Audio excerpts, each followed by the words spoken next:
But just real quick, this is a joint webinar between Hypercontext and our team and the Bonusly team as well. A bit about both companies. Bonusly is a recognition and reward software that makes great work visible.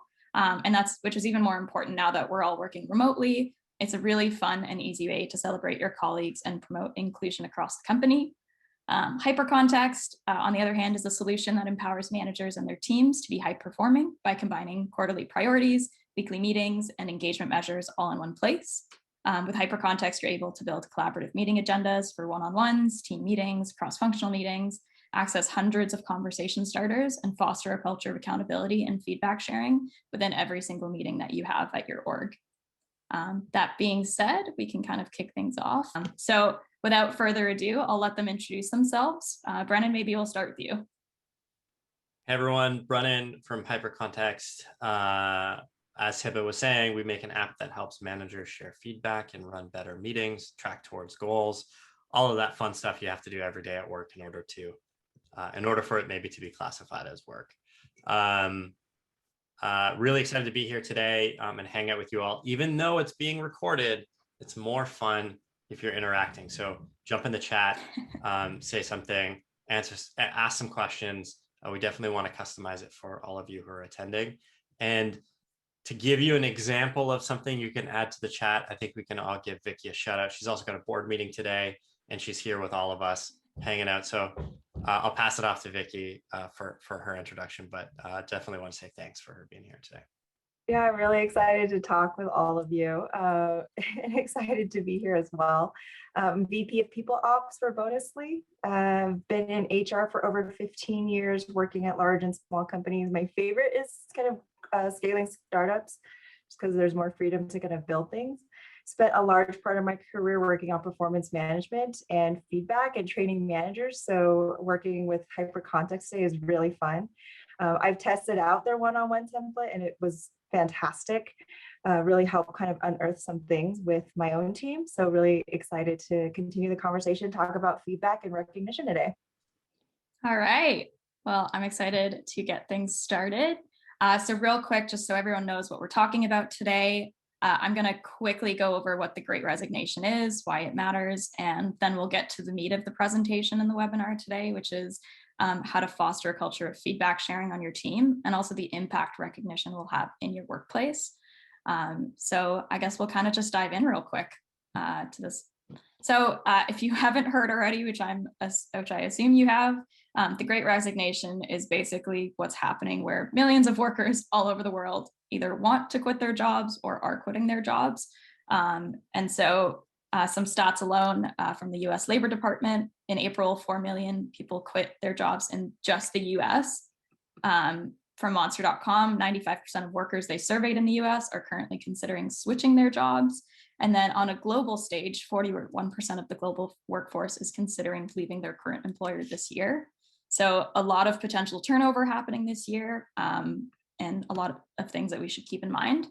And so why is this happening? Just real quick, the pandemic has made people reconsider their time, how they spend it and where they spend it.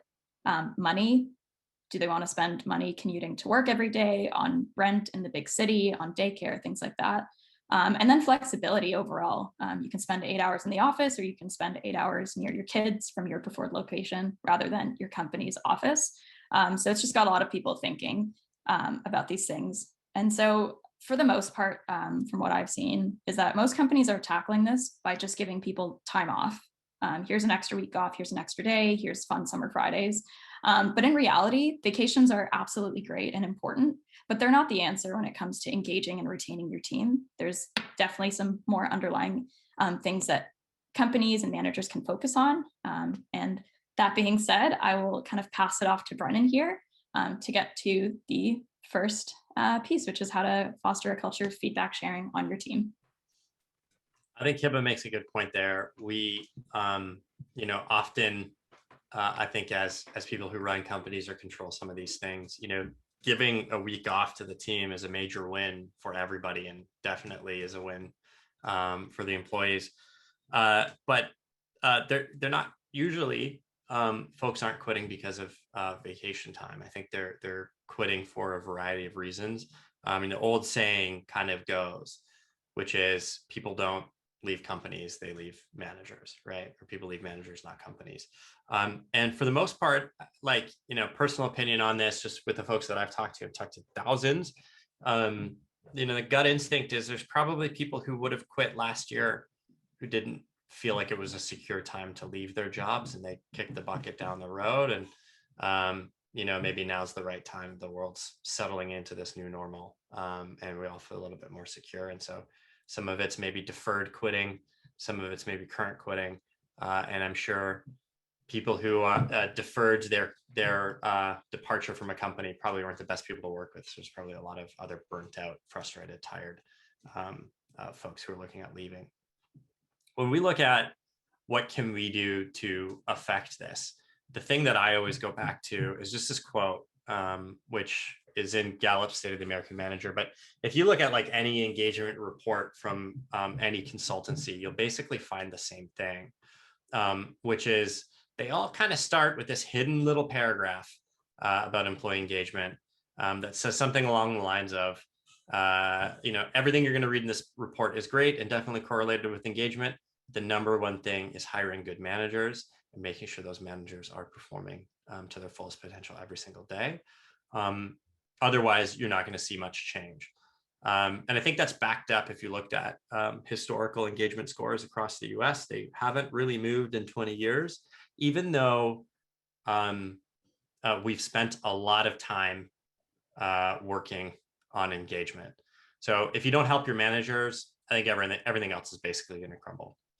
And here's the thing, COVID has made this much, much harder. Managers themselves are lost for a group of people who are typically pretty self-confident and secure. The majority of them are starting to express low self-confidence in their ability to manage, particularly the ones that are remote. They don't really know how to manage remote. They don't really know how to manage flex. And there's no books written on them. They're really all the books and all of their training and all of their experience is from a different era, from a different way of doing their job. On top of that, this change is looking permanent for most people, right? Remote first, flex first. There's not a lot of tech companies out there that are saying office first, although there are some. And those companies are the ones I think that we're seeing a lot more turnover in as employees are kind of self-selecting their way out. Also, we're spending way more time managing, if you look at it from an objective perspective, 10 to 20% more time spent with your manager. So if you already didn't have a great relationship with your manager, it's going to be 10 to 20% worse, potentially 2 to 3 times worse, depending how bad that relationship is. 18% more time in one-on-ones, which is pretty crazy. And if you go all the way up, in general, everyone is spending more time in meeting, 10% more just pre-COVID to post-COVID. So in general, management, hard job. COVID has made it harder. We're managing in a pandemic, not necessarily just managing remote, but while we're in that pandemic, we're also managing remote, which makes things 100 times harder. People are looking for help.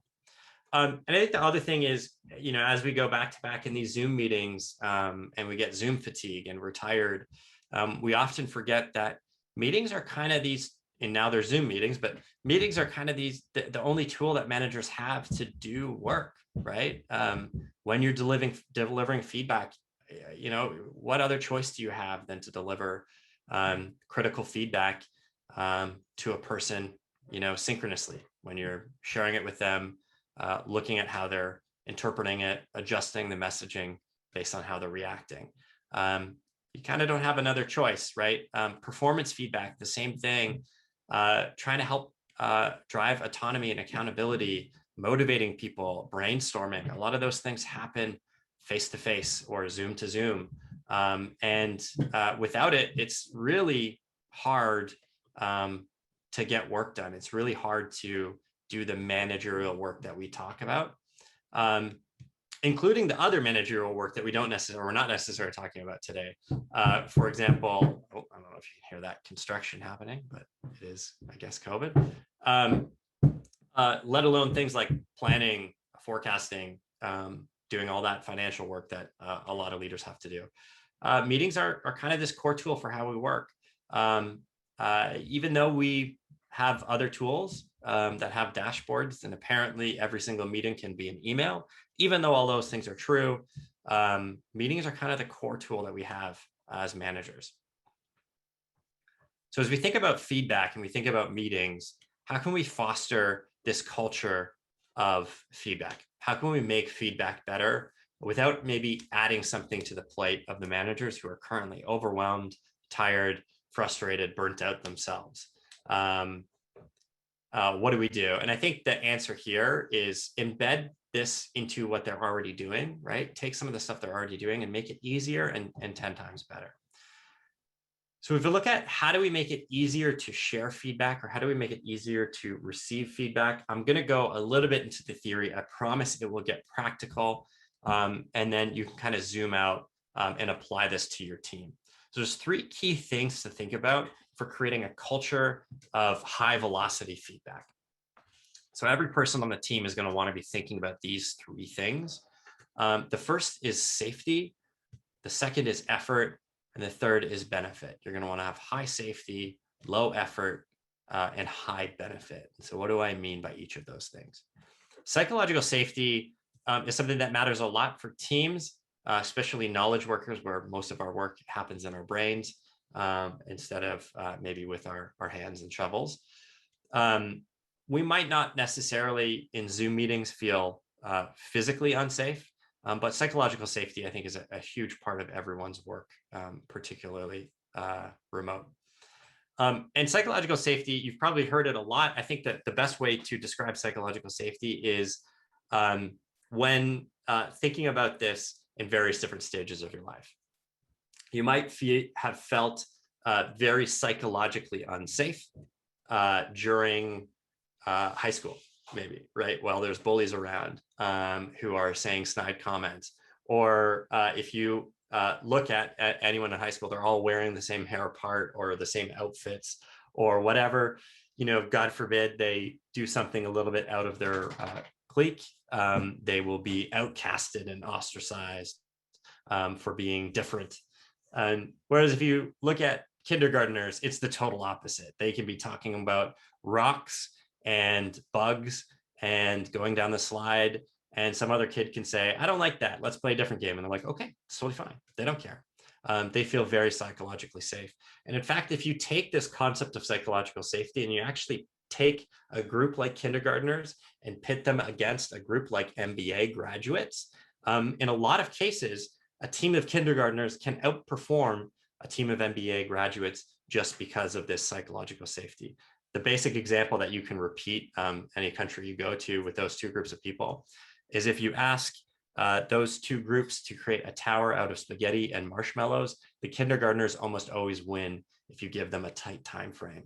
And that's because kindergartners will just grab the spaghetti noodles and the marshmallows and start building towers.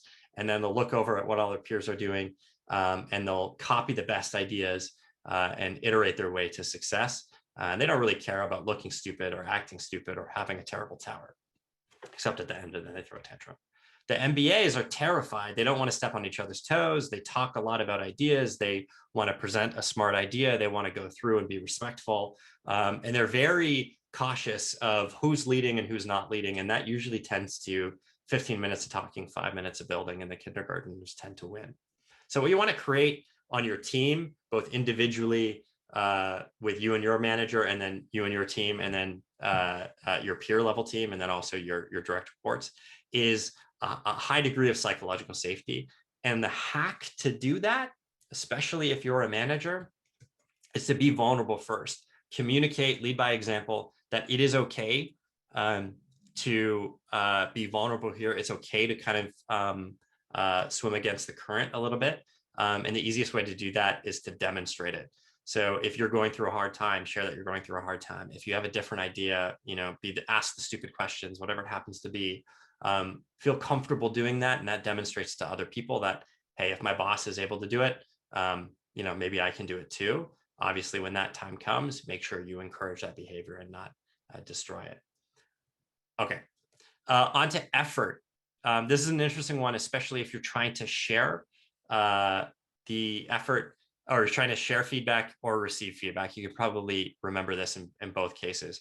On the sharing feedback, it's usually easier to identify it. You probably have had feedback that you want to share, but you're worried about sharing it, or you're too tired to share it. You're burnt out at the end of the day. It's 4:30 p.m. You're like, oh, I don't want to do this. I'm too tired. It gets worse when you're giving that feedback to someone who's hard to give feedback to, right? This is someone who, when you're giving feedback to them, they're going to argue with you. And you might feel like you have to fight in order to get your feedback across. And over time, the truth is, as you work harder and harder, and maybe get closer to burnout, that level of energy you have to spend is just going to go below the water level, and you're not going to spend it anymore. And so that feedback's not going to get shared. So high effort people tend to get less feedback. They tend to think things are fine, when in fact, behind the scenes, not a lot of people are like them. This is the hardest one to know, because if you're high effort, no one's going to tell you're high effort because you're too high effort to tell.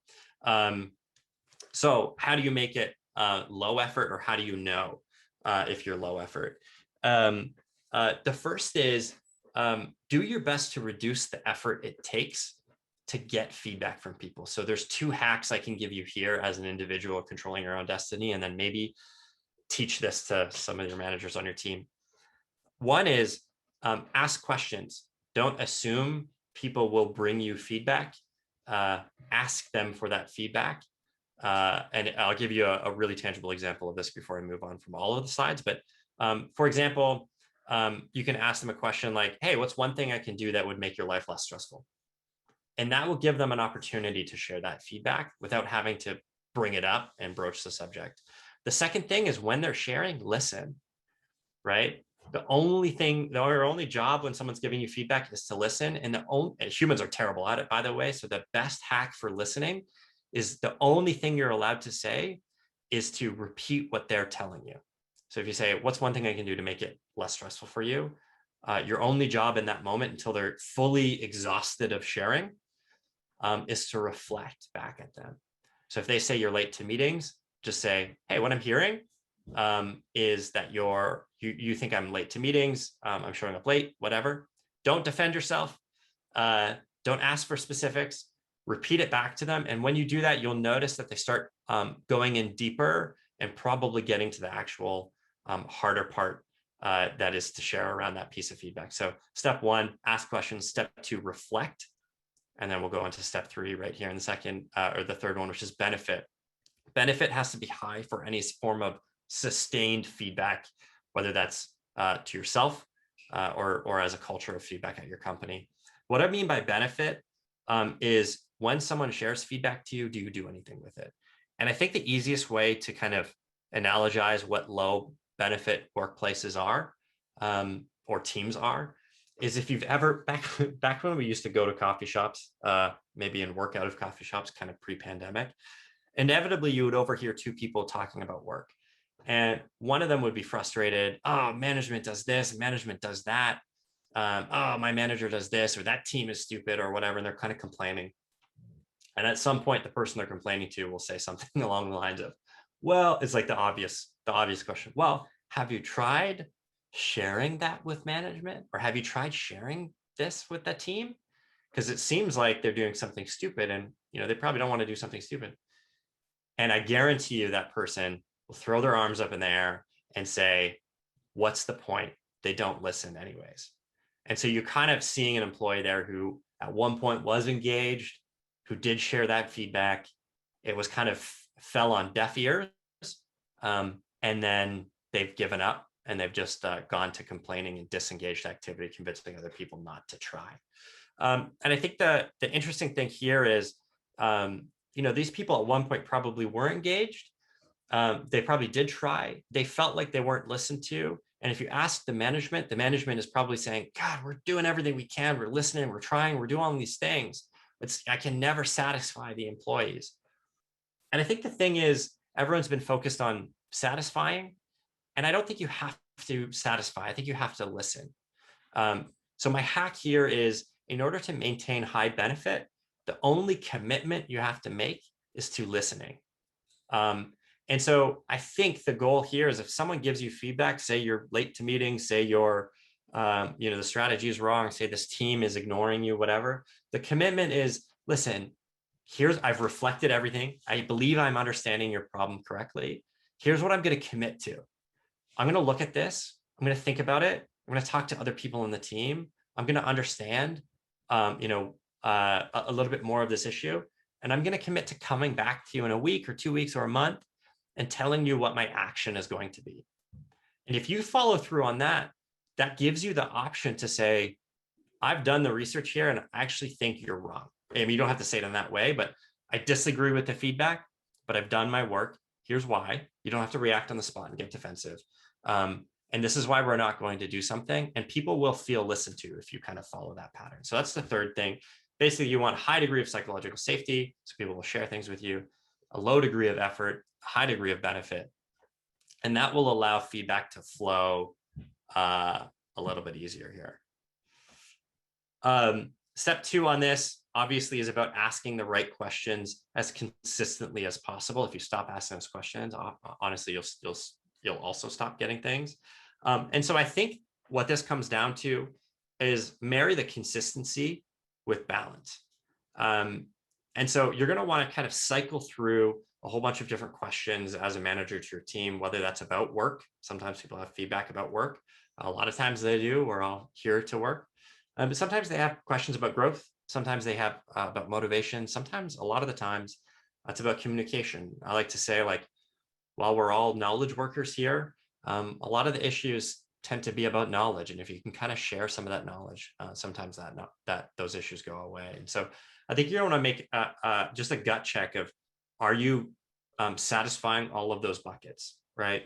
Growth-related conversations with your team, motivation-related conversations with your team, work-related conversations, and communication-related or information-related conversations. The truth is, if you ask any individual manager, they're probably saying they're doing a pretty good job. The stats, and we actually run AI on our platform to calculate these stats. The stats show it's usually about 80 to 90% work-related feedback. So there's a whole bunch of blind spots managers have. And I think the goal with your managers or yourself as a manager is to balance out that conversation. Okay, the third thing is to never stop seeking or sharing feedback. And on the sharing front, sometimes it's hard. It's hard to always have energy to share. We're all human. We ourselves get burnt out. And so the one thing I'll say here, the 2 tips is, like, don't just wait for the performance review cycle to share feedback. I usually say it's like kind of the worst time to do it. People shouldn't go into those surprised. It's an everyday task. And at the worst case, it should be an every week task. My only tip is, if you have negative feedback to share, don't share it on a Monday. You should share those before the weekend, right? Do your best to never let negative feedback cross a weekend barrier. Otherwise, it feels like you're kind of, from an employee's perspective, you're probably being petty and maybe overly critical on them. So try your best just to get in the habit of always sharing. That might feel like, hold on a second, you're asking me to kind of always share the critical feedback. And so I'll give you this one last tip in story form, and then I'll pass this over to Vicki.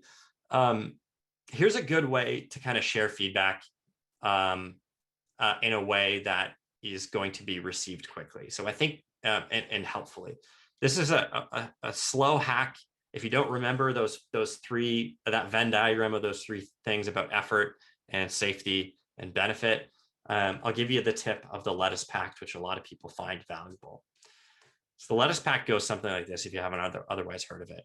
We've all been in this situation where we've seen a friend, a teammate, a boss, someone go on stage with food in their teeth, present in front of the team, present in front of the company, present in front of a crowd, and they've got something stuck in their teeth, and it's kind of weird and embarrassing. And the interesting thing there is someone probably saw that backstage and thought, oh crap, they have food in their teeth, I should share it with them. But they didn't, or you didn't. You never told your friend that they had food in their teeth, and you just let them go into the room. or maybe you're the person who had it done and no one on your team told you.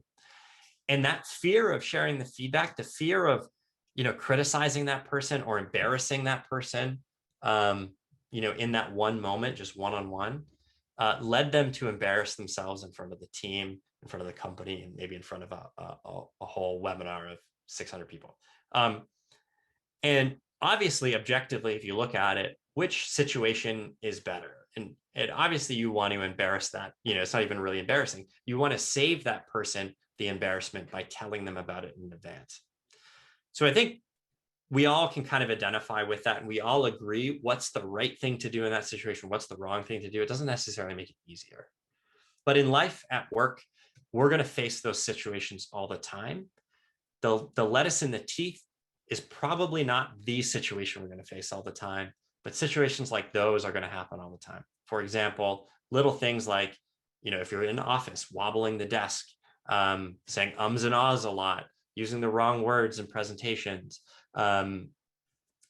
mispronouncing someone's name, all of those little things are going to happen that kind of equate to a similar situation. It could be embarrassing or offensive or rude or whatever.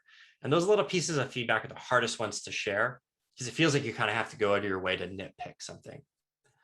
And so if you share a story with your team, I would recommend sharing the story of the lettuce pact. Connie's right. Good coworkers always tell each other about food in their teeth before presentations. You can all agree on that as a team. And so what I'd recommend is sharing that story with the team, having your team agree to it, and then immediately following it up with a pact. And the pact is a moment to just say, let's make a pact with each other, either one-on-one or as a team, right? That if we ever have a metaphorical situation where there's lettuce in our teeth, it is our duty to tell each other. It's our duty to share that feedback and know that the feedback is coming from a place of wanting you to succeed at work and not wanting you to be embarrassed or feel little at work, right? And if we can all make a pact today that if we see something, we're going to say something, and we're going to know, right, that when we share feedback, it's coming from the place of this lettuce pact, then you kind of have a short form way of teleporting to a psychologically safe environment very quickly, right? So 3 months go by and you talk to your team and someone says something, the meeting's over, you can very quickly send them a Slack message, jump on a Zoom call and say, hey, really quickly, lettuce pact, : here's what you need. And what I'll say, I saw the question about Monday. You can share feedback Monday, Tuesday, Wednesday, Thursday, Friday. It doesn't matter. What I would say is if you saw something on Wednesday, share it Wednesday, Thursday, or Friday. Don't wait an entire weekend to share it. Otherwise, I think people will forget that you even did that one little thing. And it makes it feel weird that you're bringing it up. So do your best to kind of, if it's critical feedback, share it the same week it happened instead of waiting the weekend. Most people kind of cleanse their brains over Saturday, Sunday. That was the point about that comment. But otherwise, you've now got the tool for lettuce pact. Don't share bad news on Friday, but you can share feedback on Friday. Now, not all feedback is hard. I've been mainly talking about the hard style of feedback. There's some feedback that's really exciting to share. There's good feedback, right? There's recognition. And so I've saved all the good stuff, all the fun stuff for Vicki. But Vicki, I'll let you take it over from here. Thank you, Brennan. Yeah, it's great to be able to talk about the positive parts of feedback since for most of my career, I spent a lot of time talking about how to give critical feedback. And too often, I think we forget about the fact that recognition is positive bits of feedback. And it actually helps create that psychological safety. I don't think anyone would disagree that recognition is important, but I don't know how many people have actually thought through about the greater impacts of when you do this consistently and frequently. And so I want to talk a little bit about that first, and then I'll kind of go into, how do you do recognition effectively? And then what are some of the things that you can do in your teams, or if you're a manager or if you're HR, like some of the ways to kind of implement some of these things at your company. So recognition at work it's important.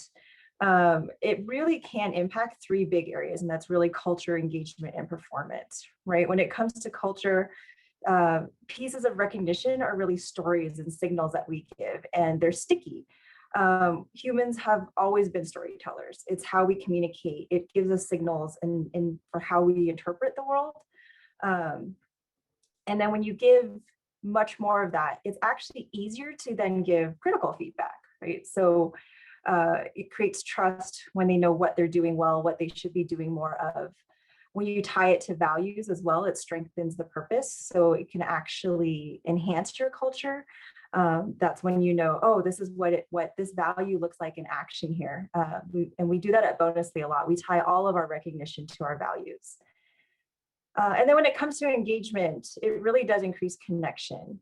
My manager once asked me, she's like, as I was helping a manager with a low performing employee, and they're like, how do they not know that this person isn't doing well? And I'm like, well, how do you know I'm not doing well? She's like, you would tell me. I'm like, oh, you're trusting me to tell you these things. You don't see everything that I do every day. And so if you can get a lot of recognition, not just from your manager, right, but from your peers and your colleagues, that also creates a better story and understanding of like what your team is doing and what you're doing. So it increases a lot of connections throughout kind of your department and your team and your organization. And then you develop more engagement, right? People actually see what they're doing. It's making an impact. So it can decrease turnover in the long run. And again, creating kind of well-being and resilience, especially I think as we talk about the Great Resignation. If any of you have heard of kind of UPenn's study around resiliency and well-being, they came up with this acronym called PERMA. So it stands for positive emotion, engagement, relationships, meaning and purpose, and accomplishment. And the idea is if you can increase those things, you can develop an increased sense of well-being and thus increased resiliency.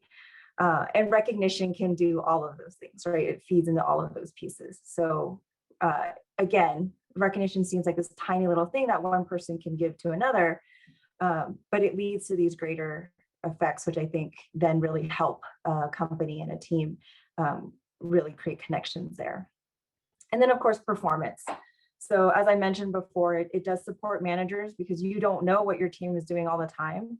Having recognition and getting recognition from other people about the people on your team helps you develop a much more clear picture of how they're performing and what they're doing, the impact that they're making, which increases productivity. We want to know what to do more of. We need the positive signals. Studies have shown people love feedback. We don't necessarily like it from other people, but we're constantly searching for it. We want to understand what we're doing and well or not. So it's really important that we get some of that. And especially in this world that we're kind of moving into of hybrid work environments, more remote work, it does improve productivity and understanding and creates more equity. And so that recognition can create more equity, especially in this world that we're in. Hibba, if you can move to the next slide, that'd be great. Thanks. Yeah, so I think this becomes more important. At Bonusly, we've actually seen an uptick in the use of our product because we need to create more equity, especially if we're not all going to be in the same offices or spaces anymore, or even at the same time. How do you know what someone's doing? How do you see what someone's doing? So we need to create some more intentional connections there to make sure that we have a better picture of what's going on. All right, so how do we do this effectively? And it's in essence the same way, in the same things you would think about when you are trying to give feedback for the most part. So timely and frequent. You want to do it as soon as possible. Like Brennan said, by the weekend, I don't know about all of you, but my brain just kind of dumps out. And then by Monday, even the weekend's been dumped out, right? Someone's like, what'd you do on the weekend? I can't remember anymore. So make sure it's timely and it's frequent. And that it's specific. So too often when we give positive feedback, it's, hey, that was a great job. What was great about it? What is it that you think they need to do more of? Did they reduce the ums in the way they talk? Did they really get to the point very quickly and tie it to kind of what the customer wanted, right? So what is that specific piece that really made whatever they did the thing that you want to recognize? And then make sure it's visible. And this can go either way. Some people don't like visible feedback or public recognition. So definitely check with your teammates to see what they like. And then again, tying it to values is super important. Especially as a manager, I think managers carry culture for the company. We can help scale it for the company. So tying things back to values is really, really important because they can see that what it looks like in action. And then finally, what we don't do, I think, often enough is think about peer-to-peer recognition and peer-to-peer feedback. Going back to the earlier point of, we don't always know kind of what our team is doing. And sometimes, we all work cross-functionally, we all work with a lot of different people. So it's helpful to get a lot of that recognition from different places and to make it as inclusive as possible too, especially again, in our new kind of remote hybrid working environments. So when you think about recognition, again, it's feedback. It's a lot of data that you can actually use, especially if you're trying to understand some of those things Brennan mentioned earlier around motivation or growth, or what are they doing, what excites them, right? You want to get as much feedback as possible on your team. And so recognition is really a great way to identify that. And then finally, when you're thinking about doing this, a lot of people are like, oh, well, maybe we don't have a recognition program at the company, and our HR team hasn't put one in. It doesn't have to be this heavy load thing. It could be as simple as making sure you're intentional about carving out time in your one-on-ones, right, to give the feedback. I noticed in the poll, a lot of people, that's when they do give, when they tend to do their recognition. I think the majority fell into the one-on-ones. But there's also ways to celebrate it inside your teams publicly, maybe at all hands publicly. There's a lot of great ideas on ways to do this. Bonusly as a platform is super easy to use, shameless plug. And we've seen, it doesn't, if your HR team isn't ready to kind of put something in for the whole company, maybe there are small platforms and things that you can use for yourself and on your teams too. So, make it creative, come up with funny names for some of your awards. Think about the things that you want to reward, personalize the experience. I think celebrating milestones is really important. If you all are if any of you are in the tech industry, think our kind of tenure for people at a company is sometimes not very long. So making it through a year is important. Especially if you're in a growing startup or maybe a company going through a lot of change, it might be important to kind of recognize some of those milestones. And it doesn't even have to be time, right? It could be if there's other things you're trying to reinforce. Let's say you're doing a lot of hiring. I had, X number of people did 100 interviews in the last however many months, right? Okay, that's probably a lot, but you get kind of what I mean there. So think about the things you want to celebrate and the things that you kind of want to do more of. And I think those are great areas to kind of focus on. So yeah, all in all, recognition is a tiny little thing if you think about kind of just the definition of it, but it can be it can grow much more, and it can really develop that kind of psychological safety and build that trust on the team to help kind of create the environment to have those conversations, to give feedback, to really kind of support and engage your team, which is, I think, what everyone really wants to do the most of. Yeah, absolutely. Well, I mean, thank you both so much. I've definitely learned a lot, even though I write about this space, and I'm sure same goes for Connie and Nicole over here as well. And I'm seeing a ton of great feedback as well. 2 more shameless plugs, and then we'll dive deep into the Q&A. So just real quick to get things started is, as we previously mentioned, Bonusly is a fun and easy way to make great work visible across an organization, engage employees, and promote inclusion across the board. And Hypercontext as well. We give teams an all-in-one workspace that combines your quarterly priorities, your weekly meetings, and engagement measures all in one place, enabling you to foster a culture of continuous feedback and accountability across all of your most important touch points. So we'll start off with the first question. It comes from Dennis. Their question is regarding people who constantly need feedback / uplifting or positive feedback. They're happy to give it and check in often, but they often think that sometimes others can grow resentful and feel as though they're almost coddling certain people on their team. Obviously, everyone's different and everyone has different needs, but looking towards possibly equalizing that. So any advice, if either of you want to jump in? I can jump in, and Vicki, maybe you can help on the recognition side, but I think there's a difference a little bit here between recognition and positive reinforcement as a coaching strategy, right? And some people react differently to different strategies. You can definitely use negative feedback as what not to do, but a lot of people, I would say, particularly like the younger generation or more junior employees, like really respond well to positive reinforcement. The joke is always in management circles is always like, it's what social media has taught us, right? Really like go out and look for the likes and look for the hearts and favorites and retweets and all that stuff. And I totally hear you, Dennis. I'm with you. If you have one member who responds really, really well to that, and in fact probably needs it in order to make sure things aren't, they feel like things aren't going badly.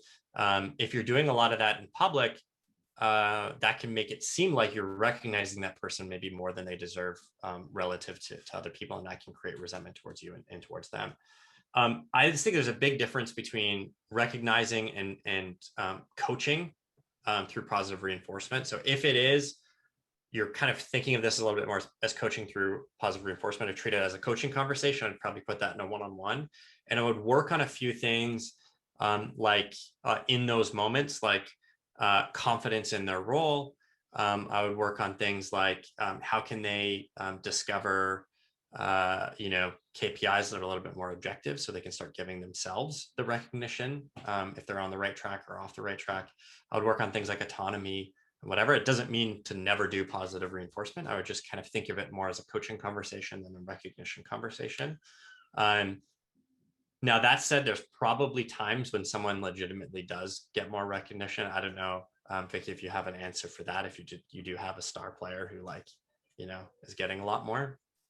Yeah, and maybe is so the first thing that pops in my head is kind of when we talk about creating equity, it doesn't necessarily mean everything has to be the same, because people need different things, right? I think if any of you have seen that diagram where it shows everyone kind of on the same size step stool trying to look over the fence, but if you're shorter, you still can't see over the fence, right? And so equity actually means giving that person a higher step stool so they can see over the fence. And maybe for this person, the equity for them is that they get more feedback because it helps motivate them. And maybe just making it more private, so that way it's not coming across to everyone. It's like this person just gets more, or even having that conversation with the whole team about, I want to understand what motivates you. How much positive feedback do you need to be more motivated? I bet some of you want more than others, and just kind of calling that out, not necessarily calling the person out, but the idea out might help. Yeah, I think that's great advice from both of you. And I'm just trying to be mindful of time, so I will jump in to the next question, which comes from Brian. What is one thing that managers most often get wrong or misunderstand about giving feedback? I'll do this one really quickly from my perspective. I think the hardest thing to learn as a manager is how much people will forget. I'm thinking again, I'm covering the negative. I have the dark slides. Vicki's got the lighter slides. So I'm thinking more of the negative side of feedback when you're giving feedback that's a little bit more maybe coaching or critical. Often when you hear critical feedback for the first time, it's almost like your ears start ringing and the world slows a little bit. And if you've ever watched a movie where like a grenade goes off and there's that loud like ting sound, often that happens to people, right? You get a fight or flight response a little bit that happens in your body. And in a lot of cases, your memory can shut down, or the thing that processes that feedback can shut down. Even if you're the world's best person at getting feedback and none of that happens to you, and you hear the feedback, you reflect it back, you say all those things, humans have this bug or this feature where we forget almost everything and we trick ourselves into thinking we remember everything. But the stats, the science on this, and it goes back to the 1800s and has been replicated many times since, it's kind of just a core human thing, is we forget about 90% of what we're told in a meeting in about 7 days. We forget about just an astronomical amount after about 10 minutes. So I think that the main thing that kind of managers get wrong or misunderstand or forget is the power of repetition. You obviously don't want to drag someone through the coals on something, but you know, a lot of times managers will say, well, I shared the feedback once and they thought it was over with. And I think treating it a little bit more like coaching, a coaching conversation or coaching path where you're working with this person every single week to get to the desired state is probably a better frame of reference for feedback, because they're more likely to remember it if you reinforce that learning behavior. Vicki, did you want to add, or do you want to move on to the next question?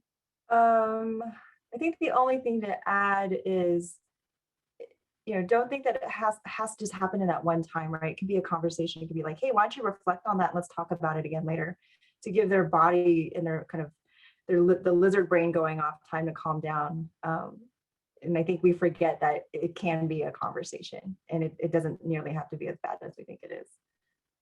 Yeah. And there's another question that came in that I found really interesting, and more targeted towards Vicki, but do you have any tips on preventing, you know, for anyone who's using some sort of rewards or recognition type platform, whether it is a full software or it's just some internal, let's say competition or internal, maybe not competition is probably not the right word, but how do you prevent, you know, these almost alliances that happen within an organization to say, if you give me recognition through this platform, I'll give you recognition as well? That's a good question and a tricky one. And if Connie, I don't know if you've got anything to chime in with on that one. For me, it's one, looking at the data. So you see, if you can see who's doing it. I know there's actual systems out there that actually stop that if you're using a specific platform. But then I'd also look at, all right, what is it that they're actually giving each other?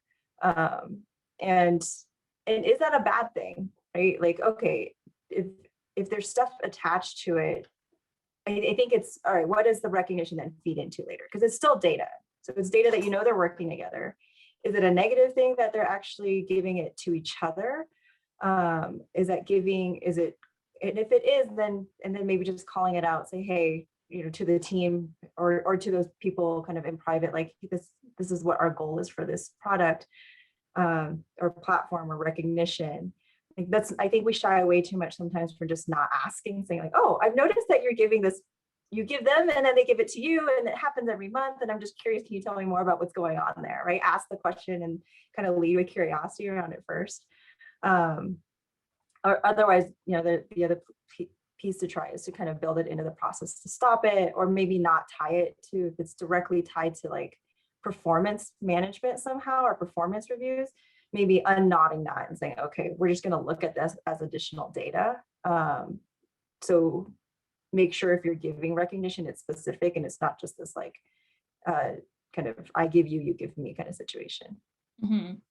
Yeah, it's for sure probably very like case by case based as well. Like you might have a team of 2 and that's their team, and those are the main people they work with, and that's the main person they're going to give recognition to. Yeah, like after this, Connie will probably give me something for being a part of this, but I'll also give it to her because she supported me in some way, right? And I think it's important for her manager to know how she supported me, because we can't do these webinars on our own, right? It's not just me and Brennan up here. Like we have staff that kind of support in making these effective for all the attendees. So definitely, and especially when you have a board meeting following. Yeah, I can't. Oh, thank God for Connie. So I'll pop into the next question, which comes from Maureen, which is any input for the ways to care for the team members who are staying and not resigning as we kind of go through this Great Resignation? Yeah, definitely don't forget about kind of who's already there, right? And too often we sometimes do. I think one thing Bonusly's definitely focused on is we're in the middle of our performance reviews right now, which I think is great because it's an opportunity for us to give feedback and show this person, hey, here's how you're growing. Here's the opportunities that you've had, the impact that you've made. And then tying it to a career development conversation for here's where I think you can go. And here's the things in the projects that I want you to work on. And here's why. I think this will help you with maybe this part of your career development if this is the area you want to go in.